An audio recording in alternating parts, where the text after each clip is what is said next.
Just feeling my age. Oh, what'd you do? I went to class today. Oh, okay. Every so often, it just catches up to me. Sure. Did you do anything special? Not really. Oh, okay. I think I'm just at that point where I need to schedule another massage. I'm always at that point. I found with this especially, it just, at a certain point, things ache enough that either you have to take time off, which I'm not going to do, or you seek some alternative, which generally speaking would be a good massage. So it's interesting that you put that video, or you wrote that topic. Why is that? Because I came across this video today that I just sent to you. You should get it in a sec. Recommend watching before the show if you want to. Yeah, I'll go ahead and start it.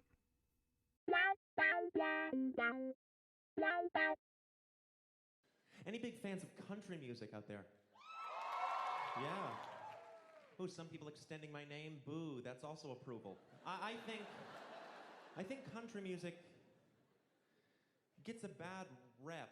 You know, why is it that when Bruce Springsteen sings about a fucking turnpike, it is art, and then when someone sings about a horse, it's dumb inherently? I think some of the greatest songwriters of all time are country artists. Dolly Parton, Willie Nelson, you know? And if you're writing honestly, that is art, and I would never bash that. The problem is, with a lot of modern country music, what is called stadium country music, the sort of Keith Urban brand of country music, is that it is not honest. It is the exact opposite of honest.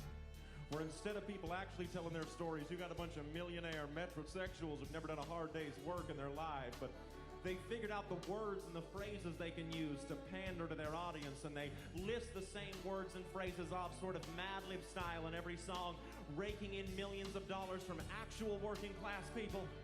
You know the words, you know the phrases like a dirt road, a cold beer, a blue jeans, a red pickup, a rural noun, simple adjective. No shoes, no shirt, no Jews, you didn't hear that. Sort of a mental typo. I walk and talk like a field hand, but the boots I'm wearing cost $3,000.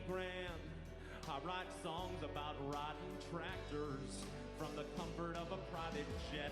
I could sing in Mandarin, you'd still know I'm pandering. Hunting deer, chasing trout, a Bud Light with the logo facing out. Hear that subtle mandolin? That's textbook pandering. I own a private ranch that I rarely use. I don't like dirt. One verse, one chorus in the bag. Now it's time to talk to the ladies. I'm hoping my southern charm offsets all these rapey vibes I'm putting out. Good girl in a straw hat with her arms out in a cornfield. That is a scarecrow. Thought it was a human woman. Sorry. A cold night, a cold beer, a cold jeans. Strike that last one. I'm whacking you. I hope you're feeling me. Subtextually, we go to bed, you doze off. So I take your country girl clothes off. I put my hands on your body. It feels like, hey, it's a fucking scarecrow again. Like Mikey Mandarin. Fuck your ears, I'm pandering. I write songs for the people who do jobs in the towns that I'd never move to. Legalize gerrymandering. Tolerate my pandering. You got a beautiful mouth, I got a beautiful... Y'all dumb motherfuckers want a key change. Thematically meandering, emphatically pandering. I got a tight grip on my demo's balls. Say the word truck, they jizz in their overalls. You don't know what land you're in. I'm in the land of pandering. And I'll be up front. I do what I do, cause I'm a total fucking cunt.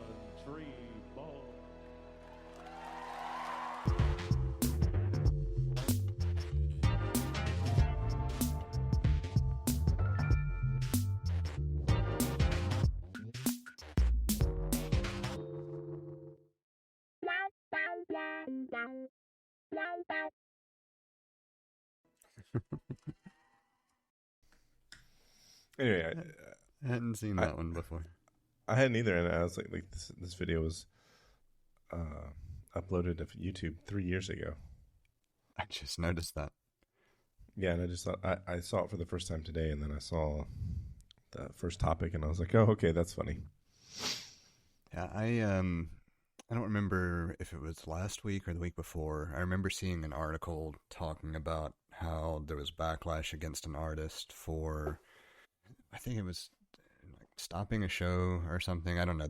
Something stupid, right? And in the course of the same article, they were talking about a concert that was specifically held in support for, I'm going to bastardize the acronym because it's what, LGBTQ plus? I think there's another one. Either way, but that group of, or how we generally talk about that group of people, but there was a show that was supposed to occur or something like that, and then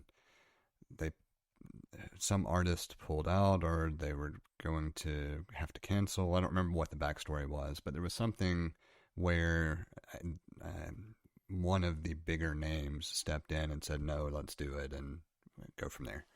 And then I think it was only a couple of days later that I stumbled across the Garth Brooks article from back when the Bud Light had the transgendered endorsement and all the backlash. It was this year, right? Yeah, that was this year. Yeah, okay. And I want to say it was also a week and a half ago, where I was just listening to random new music, and certain voices started catching my ear just because they weren't singing about the normal stuff. Granted, I haven't listened to new music in like 20 years. It's amazing what wireless CarPlay will do. Yeah. But so some of this could not be necessarily the normal stuff that I've encountered over the past decade or so, but it was nice to hear some things that seemed to be more refreshing. So all of that kind of culminated in when I saw that one article. It's like, all right, this could be an interesting topic. Yeah, I think so. I was, especially, I guess, there were some things about Jason Aldean. So I kept seeing some post on social media about Jason Aldean, and I did at the time that it was getting, I guess, some level of infamy or just bad recognition or bad negative attention. That's the word. That's the term I'm looking for. I had to look it up because I had no idea that it existed, or that's generally not the type of music that I listen to. So I looked it up and I was like, yeah, I can understand why this was problematic. Yeah, what do we want to do? We want to dive into the topic, or do you want to start with the flight stuff and leave this as a teaser for a few moments? No, dive. Okay. That's fine, because I kind of figured the pre-flight items made more sense as a last gasp kind of after show thing. Yeah. So in case it's not clear at this point, I'll go ahead and give a quick summary of the article that I referenced. Maren Morris, or the article headline was that Maren Morris is distancing herself from country music, underscoring its existential crisis. That is a tongue twister. It went late at night. Yeah. Yeah. And so there are a couple of key points that I kind of pulled out of the article just to kind of give the summary. And then we'll go into a couple of the thoughts I had after going through it. So in summary, the lead in was, quote, after the Trump years, people's biases were on full display, Morris told the LA Times in an interview. It just revealed who people really were, and that they were proud to be misogynistic and racist and homophobic and transphobic. Her announcement comes as a number of country singers have recently released hits that either have clear far-right or racist messages, or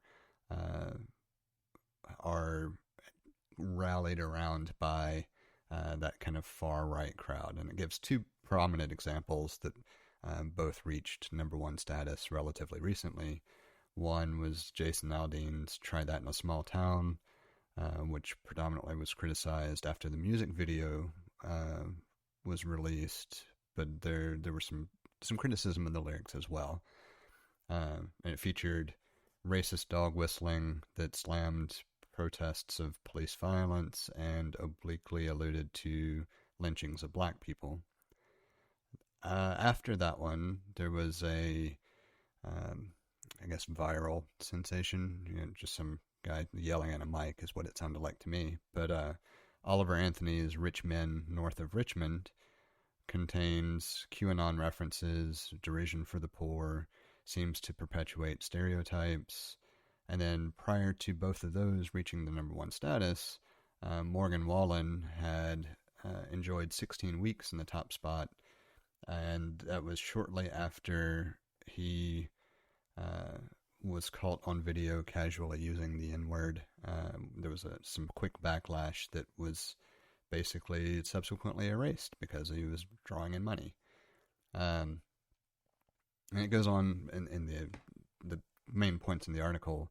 Morris is one of a handful of high-profile female country artists who have taken very public political stances that aim to counter some of the racist, sexist, and homophobic biases that are increasingly associated with the genre. Some of the others that they mention include Casey Musgraves, Kelsey Ballerini, and Mickey Guyton. And then there was an end quote that I think I understand the gist, especially when you're talking about it within this context, but I couldn't ignore a couple of other thoughts surrounding it. So I'll go ahead and read the quote. "Music is supposed to be the voice of the oppressed, the actual oppressed," Morris said in her LA Times interview, and now it's being used as this really toxic weapon in culture wars.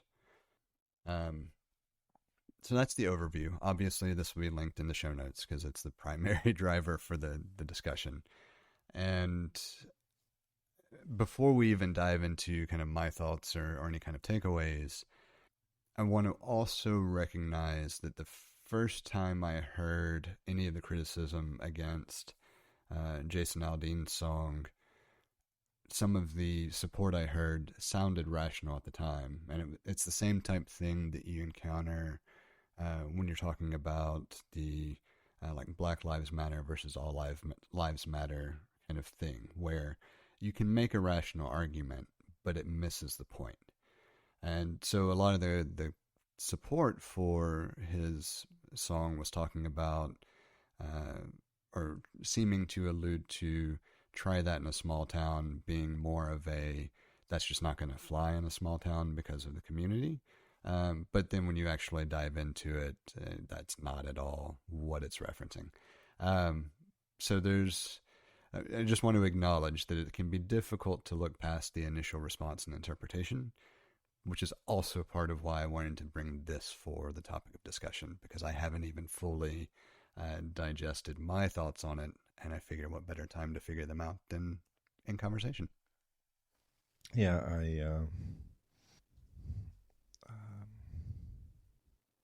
it actually made me think of a different song.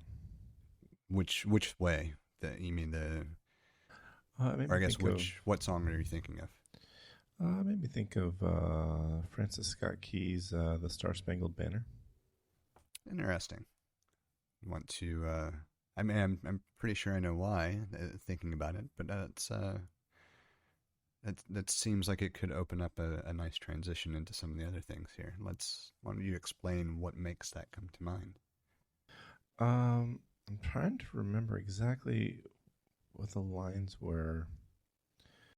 I mean, the version that we sing is not obvious. Is not the full version. It's just like the first verse, and I think even one line is manipulated or that was adjusted. But the song is about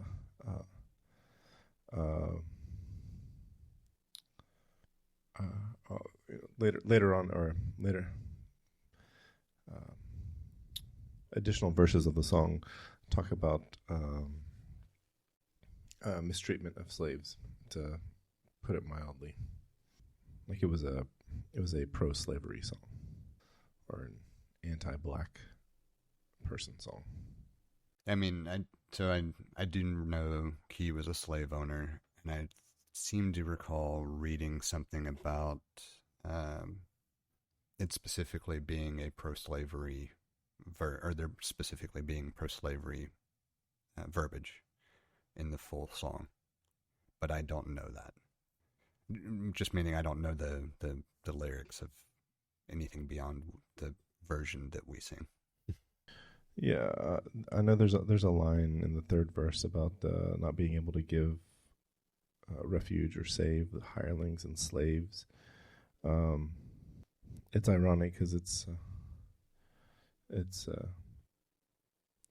talks about the land of the free and the home of the brave, and I'll see if I can dig something up as real-time follow-up, but yeah, or maybe edit something in.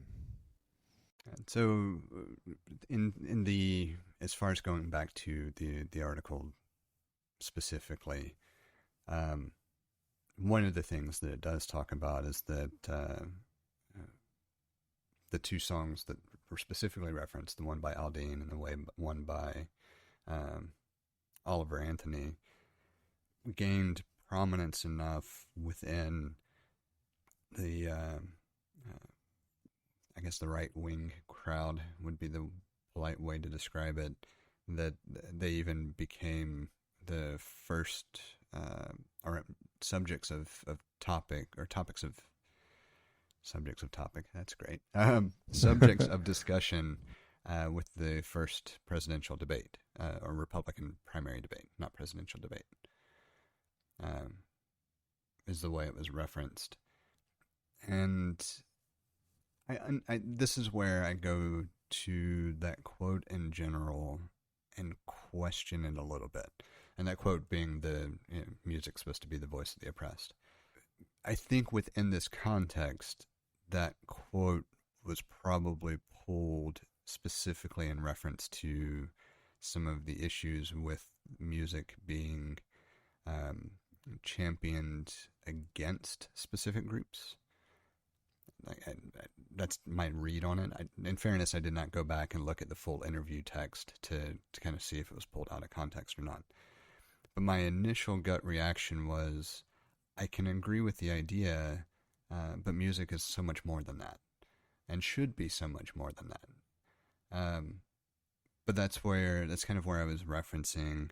It's that same kind of gut check reaction between hearing Black Lives Matter and then hearing somebody else say all lives matter.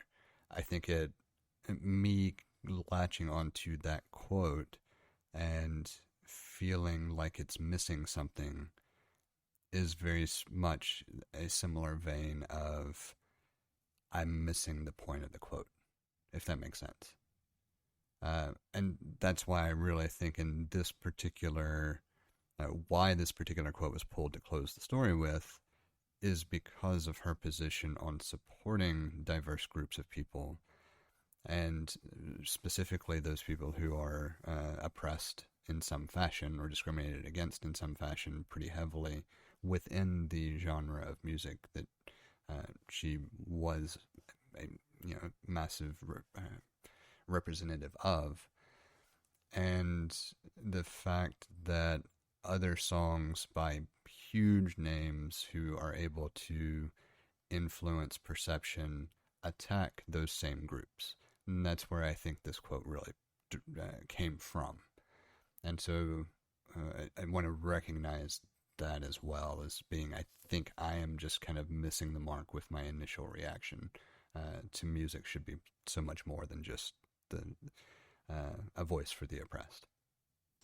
I certainly think it can be a voice for the oppressed, but yeah, I agree that there's a lot more that it can be, and honestly, the fact that it's being used as a toxic weapon in culture wars, I don't disagree with that at all. But that is the nature of something that is so that can have such broad use and purpose. I mean, you could step back and say, language is the same way. Language can be used as a voice. I guess I'll back up here a second and say, like, it actually it makes I don't know where I'm going with this, but I just thought about the music is often used to get a person or people through difficult times and situations, whether it's personal, during personal loss, or going through bouts of depression, or dealing with heartache, and I think I even go so far as to say the old Negro spirituals that were sung by slaves to get through the day. It does certainly fit that criteria, but we also see where it can be used for comedy, and now we're seeing it being used as as she said, a weapon in a cultural war. I don't think that's wrong. It's just bad. Yeah, and I certainly don't want to. I wouldn't want to come across as saying that I don't think that that's absolutely something that's happening. I think it's clear that that's something that's happening. Yeah. And this kind of goes back to my general approach to music, or use of music, and just personal anecdotally, in general, right? So it's everybody has their own approach, but I would imagine most of us share very similar thoughts on it, which is there are times when music absolutely helps me progress through something, either something difficult or even something happy, right? Whatever emotional response, there's a point where the music helps drive that forward at that particular time. And then there are times when there's something that is just fun to listen to, right? And it's just pure entertainment, no other purpose. It's just I want to listen to something that brings a smile to my face, kind of thing, right? The song we just the song we listened to prior to recording this. I was to say, like, the song we listened to prior to recording this. But going back to the first one, where we're talking about music helping somebody through something, more often than not, especially through, I would say, my teenage to young adult life, music was very much a part of how I dealt with the experiences around me, and that was almost all it was. So I would turn to different artists for messages that I felt came from their music, or that I stumbled across that helped convey something that at that point I felt like I needed to hear, or maybe hear on repeat, And that was how I navigated a lot of difficult situations for a pretty long stretch of life. And it wasn't until, I would say, probably mid-20s, early 30s, that music started to be a blend of motivation or coping and entertainment, or just fun, or just background noise. And for a long stretch, it was very much I listened to this to help get through whatever thing is problematic for me. And so in that vein, there were very specific people that, because of their the message and how they seemed to portray themselves in the music, was how I chose to interpret how that person was. And thankfully, for the most part, their actions later in life have also driven the same general interpretations. And so I don't necessarily feel like it was just a persona on stage, which would have also created some interesting questioning later. But when an artist is consistently promoting a message, you tend to internalize that as a view of the artist and not just something that they're doing for entertainment value. And so that's what drove a lot of my selection of music during that time frame as well. And that's where, just to make this long-winded, kind of difficult to follow path, bring it back to Maren Morris in this article, her views and being outspoken and inclusive of people automatically make me gravitate more toward her music than some other artists. I'll put it that way. Yeah. And I think that's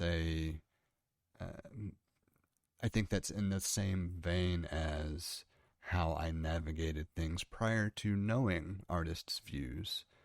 I just interpreted it through the music instead of being able to actually hear the artist say, this is a problem, or these people need to be recognized and included, and we need to address this. And we certainly can't stop it there. I thought I was going to have a lot more to say. Well, I laugh a little bit at it. Not the topic at all, of course, but because it's such a recurring theme that we've pretty much said everything we could say. We're just going to repackage it. Oh, that's true. It's. I mean, as I put the article or the notes together, my first thought was go back and listen to episode 50, and you're going to hear the same shit. I mean, we're 3 years into recording this show, and the message has only solidified over time, but it's been consistent. It just took us doing the show to finally really hammer in on what that message would be, and now it's so clear and consistent. How many more times can we say it? Just to emphasize, it is a message that I will repeat daily if need be until the day I die or it changes. Like, it's something that I feel that strongly about, but I've said everything I need to say on it until something sparks, another rant where I can say it in a slightly different fashion. About a slightly different thing. Right. Or a completely different thing. I remember, and you may remember this better than me, but the Dixie Chicks did this, made a yes public showing of their lack of support for George W. Bush. I don't remember what event sparked that, though. So the event that sparked the public comments were the announcement of the invasion of Iraq. Oh, it was the invasion of Iraq. Okay. And I do remember this quite vividly, and I thought about this as I was thinking through the notes here too. So the lead singer for the Dixie Chicks, her name was Natalie, I believe. I'd have to go back and look it up. That sounds right. Made some comments about not being in support of the invasion of Iraq. They were not tasteless comments in any way, shape, fashion, or form. But there was backlash because of how dare someone question... how dare somebody criticize a sitting president? Yeah. At a time of war? And the immediate response was Toby Keith performing or writing. It may have just been performing it's an American anthem. I know the song. If I hear it, I'd have to go back and look at what it's actually called. But it even included an effigy of or I don't remember if it was a performance or a video, but there was an effigy of the lead singer of the Dixie Chicks and violence toward that effigy. Just horribly wrong behavior in retrospect. And the interesting thing is, I didn't grasp any of the saga in real time. I heard all of it second, third hand, because neither Toby Keith nor the Dixie Chicks were groups, artists that I would normally listen to. I knew of some of their music, sure, but they were not artists that I typically chose to listen to. And the way it was described to me at one point was far more extreme and different from the reality of the facts, which led me to believe that the singer from the Dixie Chicks, who actually have now finally come back on the scene and rebranded themselves as just the Chicks. Just a nice little anecdote. But the lead singer, what I was led to believe was the comments were fairly tasteless, and then there was you should not necessarily be that way and should be more supportive or whatever. However it was spun. You can imagine good old boys in the middle of nowhere who are obviously going to side with Toby Keith and his proud American anthem. So the news that I got was skewed. And I didn't go look it up. I didn't have strong feelings either way. In retrospect, it should have been something that I went and found out about and felt somewhat outraged about the support that Toby Keith got with his reaction. Because it's very similar to the support that Jason Aldean and his wife have gotten, even though his wife has even posted transphobic commentary publicly.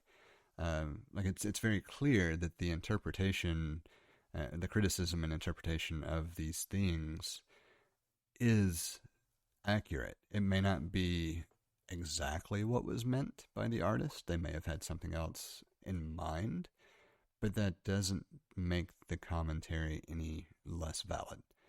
It just means they either are naive enough not to realize how it would come across, or there's some level of that viewpoint and philosophy present within their mindset as well.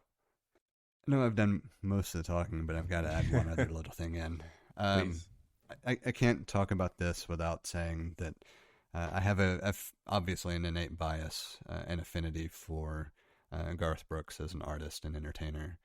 When I mentioned the whole turning to one or two artists, he was one of the predominant ones that I could always find whatever message I felt like I needed to hear in the music that was available. And most of it, in retrospect, was either some level of maybe it would all fall apart again, but I would still make those choices I made, or loving one another, being better. During high school, I remember one of the predominant anthems was "We Shall Be Free," and it entirely talks about we won't be free until everybody frees, till hunger is gone, or till everybody is free, till hunger is eradicated, homelessness isn't a thing, we take care of each other. And that was a very impressionable thought at a fairly impressionable age. We'll just use impressionable a few times and make it the new fascinating. So I did a quick search, and I'm able to remember from that search. I was able to find and remember exactly what it was about the Star Spangled Banner that I was trying to reference to earlier,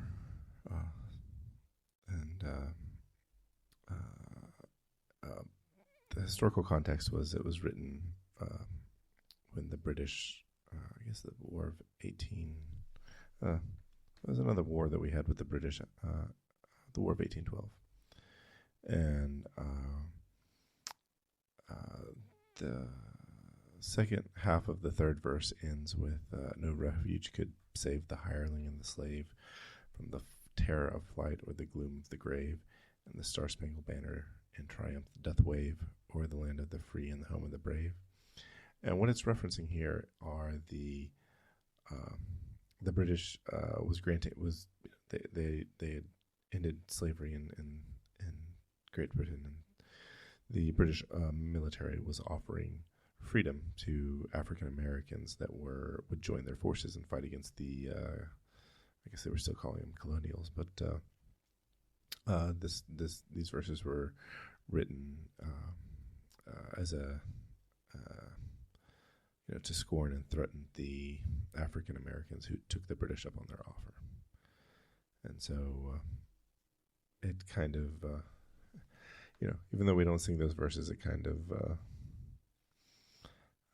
makes me feel bad about that song, and that is, the fact that we still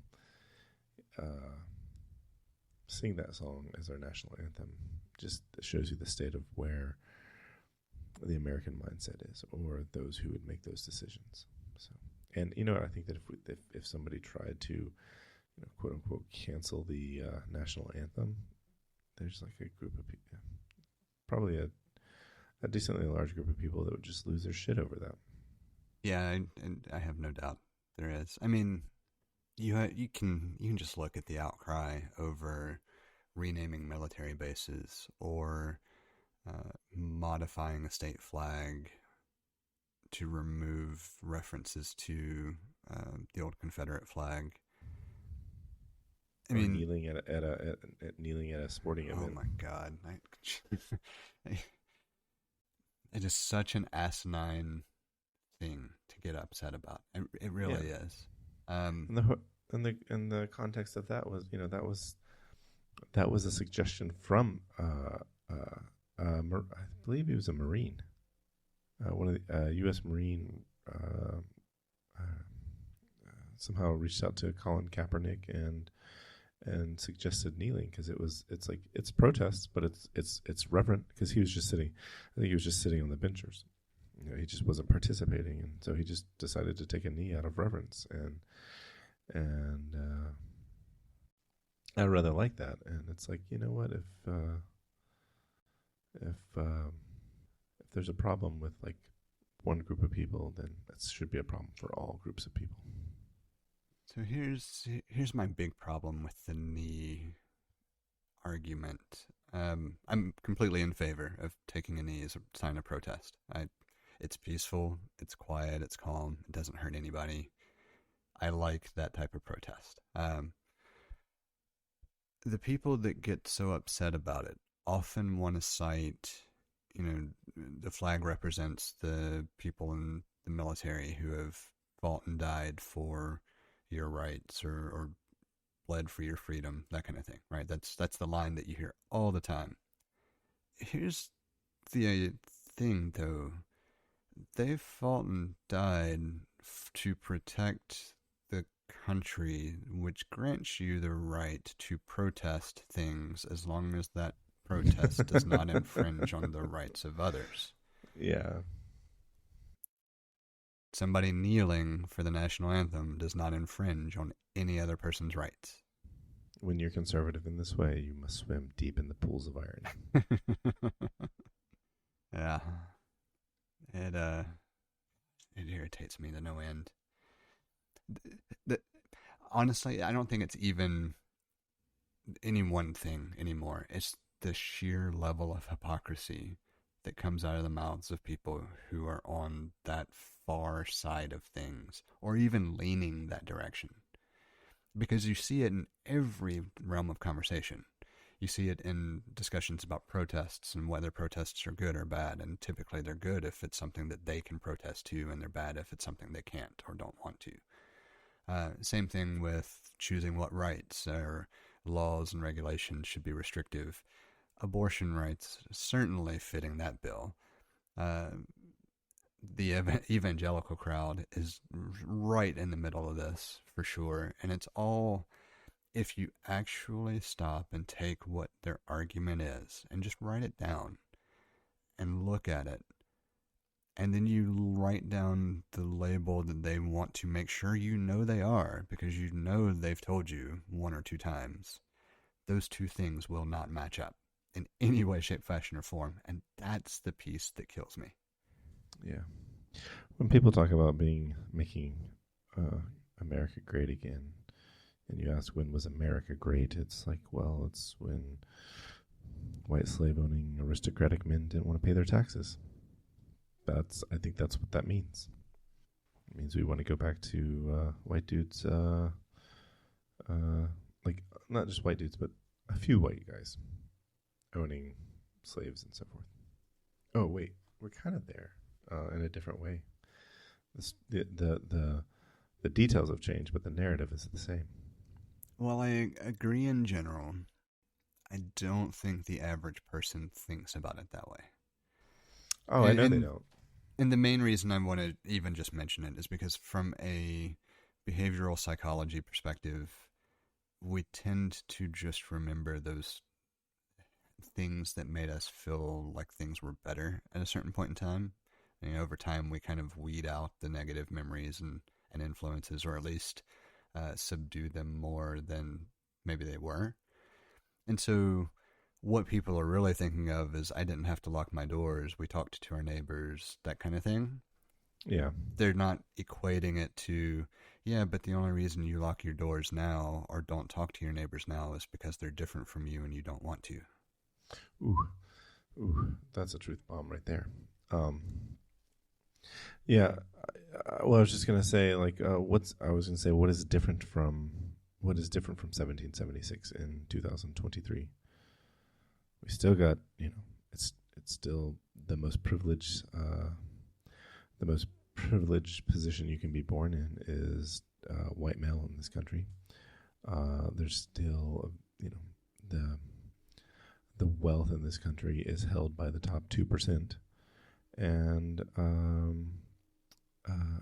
people don't own black people anymore. But and I will say that things have gotten better for everybody, except for maybe, I don't know. I think things have gotten better for everybody, but I don't. The power dynamics have not changed. The struggle has not changed. It's just a little bit better. Maybe a lot better. Well, I guess not being owned is a lot better than being owned. But they're being put down every chance they get. Still have an awful lot of death by firearm. I know. I love what Roy Wood Jr. said. He's like, you know what? If you're going to go out, he's like, you might as well go ahead and call 911. And like, what's your emergency? And he said, nothing, just a smooth motherfucker going to the Walgreens. I did watch that one. That was good. That lives free in my brain now. The along the lines of what you were saying, though, the one thing that I would maybe argue against is that the poor and working class are still owned. They're just not owned as property. They're owned by way of indentured servitude. I was going to say indentured servitude and massive, a system that is designed to keep them right where they are. Anytime anyone says anything about anytime anyone says anything about being tough on crime, if it's not lifting people out of poverty, it's like it's a joke. It's like you just want to stroke the penal system until it gives you until it gives you the result that you want, and that's putting not white people in prison for the most part, or degenerate, anyone you would classify as degenerate or something, like you were saying about your neighbors, the people that are different from you. It's interesting that as a result of tough on crime policies and all, and how it's been disproportionately applied, we actually have quantifiable proof that tough on crime is bullshit. Rehabilitation is the answer, and it should be ubiquitous, and not only for those who are either affluent or look affluent. Yeah. It's not like this hasn't already been figured out by other people. I mean, there's entire texts written for coursework when I had my master's. I mean, it's very clear, and yet the system still is very slowly changing. There are entire countries that are shutting down their prison systems, or shutting down their prisons because they don't have enough inmates. That was the Netherlands. The Netherlands have been shut. The last time I saw this reported, it was maybe a few years ago, but they were shutting down prison systems because they did not have enough inmates to fill them. Wasn't it also the Netherlands where it looked like basically a little hotel room? I don't I mean, it was sparse, but there was a window, there was a sink, there was a bed. It was not the barren, hostile conditions that you see in the American criminal justice system for sure. It didn't look comfortable, but it didn't look uncomfortable. If you know what I mean. I mean, it's you or at this point, it's like well, It looked humane is a good way to describe it. like not a dungeon. Yeah. I mean, the American prison system, it's more or less a climate-controlled dungeon because depending on the state and whether it's functioning and everything else, like it's an attempt at a climate-controlled dungeon. Fair I'll give enough. you that. Yeah. I think that's a better way to encompass that. Not all prisons are even as some are better than others, but the best ones, I don't, they're not great. And the whole point of a system is like you take. It's not to protect people. It's to it's to I don't even know if I'm not even sure if discouraging the crime is the issue, but it's I'm sure it discourages some crime, but or it's not for the betterment of the inmate. It is in a lot of places, it's quite frankly just a way for some small group of people to make a lot of money. It's purely punitive in its design. The American criminal justice system was designed to prove transgressions and then exact some level of punitive damages seen as either recompense or I hesitate to use revenge, but that's basically what it is. It's some level of justice for the crime committed, but it's purely punitive. And the thought being that the more punitive it is, the more of a deterrent it provides to those who might commit crime in the first place. And study after study after study have shown that deterrence is a bullshit argument. And you will deter some percentage of the population that might have thoughts of committing a crime, but for the most part, deterrence theory is laughable at best. Well, that's why our prison systems are so overloaded, because there's no attempt to rehabilitate the prisoner. I don't know how many people are considered a lost cause, but it's not 100%. It's nowhere near the percentage that our jail's population would have you believe either. I mean, it kind of goes to where your views lie on a range of topics, because rehabilitation can take on so many different forms, right? It's from the one side, it's DUI school for a DUI or traffic school or whatever. And at the other extreme, it's maybe committal to a mental health facility, right? And you could potentially go even further than that and say that this person is completely irredeemable and there be a separate special facility for them. The problem is that we like to point to all of these other things that cost too much and take too much work. And instead, being punitive should create enough of a deterrent that it's not an issue. And then we just ignore the facts and continue on about beating that same drum and adhering to that same philosophy, because by God, that's how we've done it forever, and we're not going to change unless we absolutely have to. Yeah, I don't like it. I don't like that. That's how we've always done it.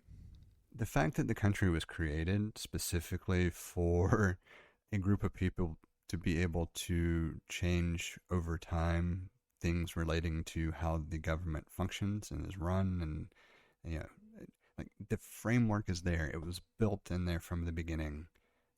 Why are we so fucking resistant to change? Yeah, I wonder that often. Like I wonder, is the American mindset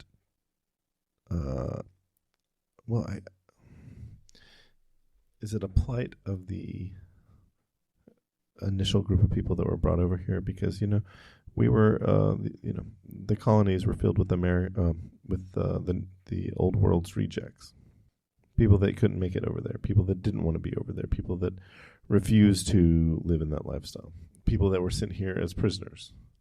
The only reason I would say that that's probably not a compelling part of an argument for why we're so resistant to change is because Australia kind of proves that a model of outcasts can make a more progressive society than what we've been able to do. Yeah, but they are pretty weird out down there too. They are, and I won't take that away from them. Yeah, it's a point of pride for them sometimes, I think. But I do think that it's the ingrained assimilation of this mindset in the United States that creates the problem. I don't think it's the attraction to that mindset or anything else. It's very much, I don't even remember which episode we talked about it now, but for me, it's very much this idea of I can do whatever I set myself out to do. I can be whatever I want to be. I can fill in the blank. But it's all about me up until the point where there's conversation about how to help people other than me. And then why is the conversation no longer about me, but about them and what I should do to help them instead of me. I think maybe we just didn't have enough lethally venomous spiders in this country. We have a number of different ways set up for you to get in touch with us to provide feedback, ask questions, or just comment in about something we've discussed. You can hit us up on Twitter or Instagram at untitled_hosts, or shoot an email over to untitled.hosts@gmail.com. Or get in touch directly with Jesse at jthart.com, or get in touch with me, John, via telepathy. If you would like to support our work or are interested in listening to our new after show feed, head over to patreon.com/theUntitledPodcast and take a look at the options we have set up. Thank you for listening. We hope you've enjoyed the show. And we hope to connect with more of you as we continue this journey. That's a wrap.